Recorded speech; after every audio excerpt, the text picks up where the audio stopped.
ये तर्कहीन होकर नाम बदल दिया क्या, या नाम बदलने से पहले विचार नहीं किया क्या?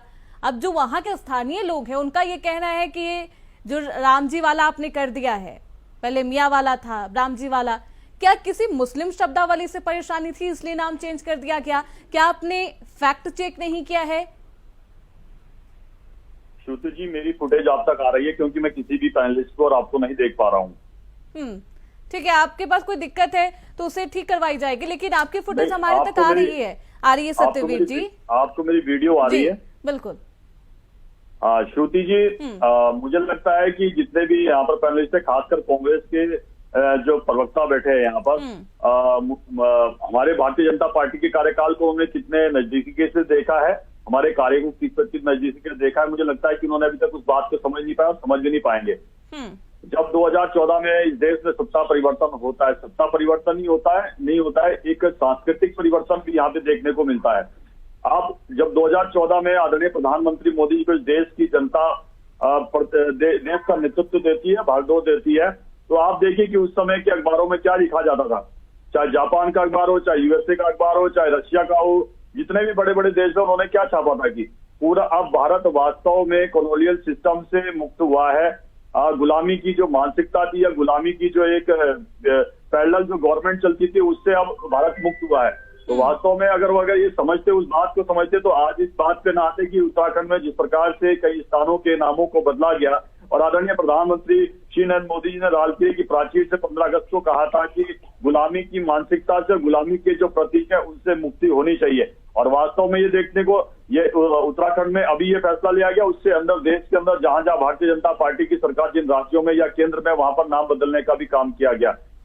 और कई ऐसे जो अभी नरेंद्र सेठ जी ने कहा कि ऐसे लोगों के नाम आने चाहिए कि जिनका बहुत बड़ा योगदान इस देश में रहा, चाहे राज्य में जो जिन राज्यों से वो बिलोंग करते हैं उन राज्यों में उनका योगदान रहा हो, उनके नाम आने चाहिए। मैं इसका पक्षधर हूं, भारतीय जनता पार्टी भी इसकी पक्षधर है और हमने कई ऐसे काम करने का काम भी किया। अगर मैं आप बात, लेकिन अभी तो नाम बदल दिया आपने, तो इस पर आप जहां पर हंगामा हो रहा है, जहां बवाल हो रहा है सत्यवीर जी, वहां पर आपको पुनर्विचार करना चाहिए, ये भी नरेंद्र जी बोल रहे थे। बस सुनिए, बवाल कहाँ हो रहा है? बवाल तो कांग्रेस की विचारधारा में बवाल हो रहा है। आप देखिए कि जिन प्रवक्ता की आपने बाइट सुनाई, गरिमा दसोनी की, कांग्रेस के प्रवक्ता की बात सुनाई, वो तो कुछ दिन पहले थे कि कह रही थी कि जो जिहादी शब्द है वो क्रांतिकारी शब्द है।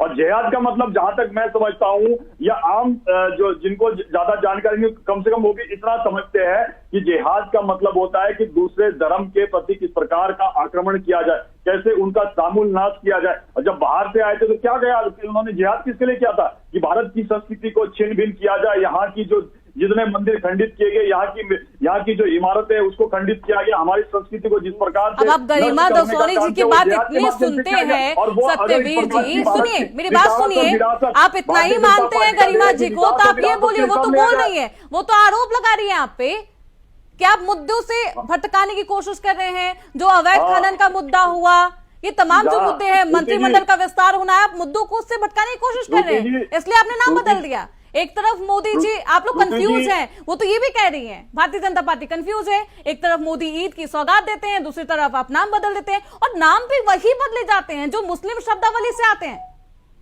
श्रुति जी, मैं आपको स्पष्ट कर दूं और दर्शकों को भी स्पष्ट कर दूं, भारतीय जनता पार्टी चाहे केंद्र में जब से 2014 से और 2017 से उत्तराखंड के अंदर है, एक भी ऐसी योजना या एक भी ऐसा काम नहीं किया जो तुष्टिकरण की नजर से देखा जाए। आप बाकी देख लीजिए, आप कल अगर कल वक्फ बोर्ड के ऊपर अगर बहस भी हो रही थी, चर्चा भी हो रही थी संसद के अंदर, आप देखा होगा कि 1954 में जवाहरलाल नेहरू ने, उसके बाद इंदिरा गांधी ने, उसके बाद राजीव गांधी ने, और उसके बाद 2013 में मनमोहन सिंह ने किस प्रकार के कानूनों में संशोधन किया, किस प्रकार के अधिकार दिए जो कि असंवैधानिक थे, अलोकतांत्रिक थे।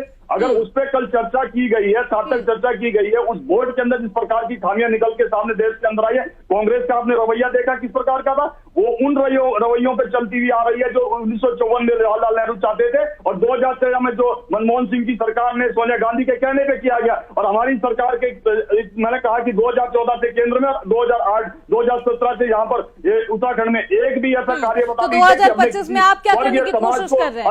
आप क्या करने की कोशिश कर रहे हैं? आप कुछ अलग करने की कोशिश कर रहे हैं? 8 वर्षों में जो विकास की जो गंगा बही है, मैं आपको बताना चाहता हूँ उत्तराखंड का जो आर्थिक ढांचा, आर्थिक स्थिति है, 2017 से आकलन कर लीजिए जो कांग्रेस की सरकार गई थी, और आज हम 2025 में रजत जयंती वर्ष में हम प्रवेश कर रहे हैं, तब देख लीजिए कि उत्तराखंड की आर्थिक स्थिति। और जब 2022 में कांग्रेस वहां पर सत्ता परिवर्तन होता है हिमाचल के अंदर, हमने देखे कि किस प्रकार से मजबूत हिमाचल किया था। आज वहां में कांग्रेस की सरकार है, वहां पर तनख्वाह देने के पैसे नहीं है, नौकरियों की चांदपुर का नाम आपने बदल दिया, उसको लेकर भी कहा जा रहा है।